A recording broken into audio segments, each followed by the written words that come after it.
ಶುಭೋದಯ. ಇಂದು ನಾವು ಅಪರಿಚಿತರಿಂದ ನಮ್ಮನ್ನು ನಾವು ಹೇಗೆ ರಕ್ಷಿಸಿಕೊಳ್ಳಬೇಕು ಎಂಬುದರ ಬಗ್ಗೆ ಒಂದು ಕಿರುನಾಟಕವನ್ನು ಪ್ರಸ್ತುತಪಡಿಸುತ್ತಿದ್ದೇವೆ. ಮೊದಲಿಗೆ ಪಾತ್ರಗಳ ಪರಿಚಯವನ್ನು ಮಾಡಿಕೊಳ್ಳೋಣ. ವಿಸ್ಮಯ 4ನೇ ತರಗತಿ ವಿದ್ಯಾರ್ಥಿನಿ. ಮೋಹಿತ್ ಅಪರಿಚಿತ ವ್ಯಕ್ತಿ. ಗಾನವಿ ಮಗುವಿನ ತಾಯಿ. ಈಗ ನಾಟಕವನ್ನು ಆರಂಭಿಸೋಣ.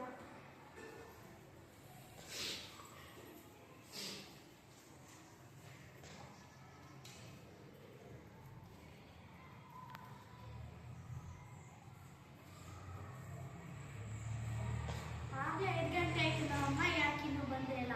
ಹಾಗೆ ನಮ್ಮ ಫ್ರೆಂಡ್ಸ್ ಎಲ್ಲ ಹೋದ್ರು. ಇನ್ನು ಎಷ್ಟೊತ್ತು ಕಾಯ್ಬೇಕು ಈ ಅಮ್ಮಗೆ?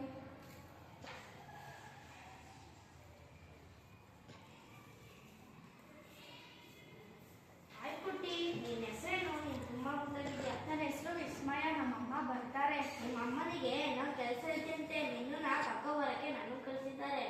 ನೋಡು, ಚಾಕ್ಲೇಟ್ ಬೇರೆ ಕಳಿಸಿದ್ದಾರೆ. ಚಾಕ್ಲೇಟ್ ನೋಡಿದ್ರೆ ತಿನ್ನೋಣ ಅಂತ ಅನಿಸ್ತೈತೆ. ತುಂಬ ಟೇಸ್ಟಿ ಆಗಿದೆ ಅನಿಸುತ್ತೆ. ಆದರೆ ನಮ್ಮ ಅಮ್ಮ ಹೇಳಿದ್ದಾರೆ, ಗೊತ್ತಿಲ್ಲದೆ ಇರೋರು ಏನು ಕೊಟ್ಟರು ಇಸ್ಕೋಬೇಡ, ತಿನ್ನಬೇಡ ಅಂತ. ಇವಾಗ ಏನು ಮಾಡಲಿ? ಚಾಕ್ಲೇಟ್ ತಗೊಳ್ಳೋ ಬೇಡ, ತಗೊಳ್ಳೋ ಬೇಡ. ಆದರೆ ನಮ್ಮಮ್ಮ ಹೇಳಿದ್ದಾರೆ, ಚಾಕ್ಲೇಟ್ ಕೊಟ್ಟು ಕಿಡ್ನಾಪ್ ಮಾಡ್ತಾರೆ ಅಂತ. ಬೇಡಪ್ಪ ಬೇಡ, ನಂಗೆ ಚಾಕ್ಲೇಟ್ ಬೇಡ.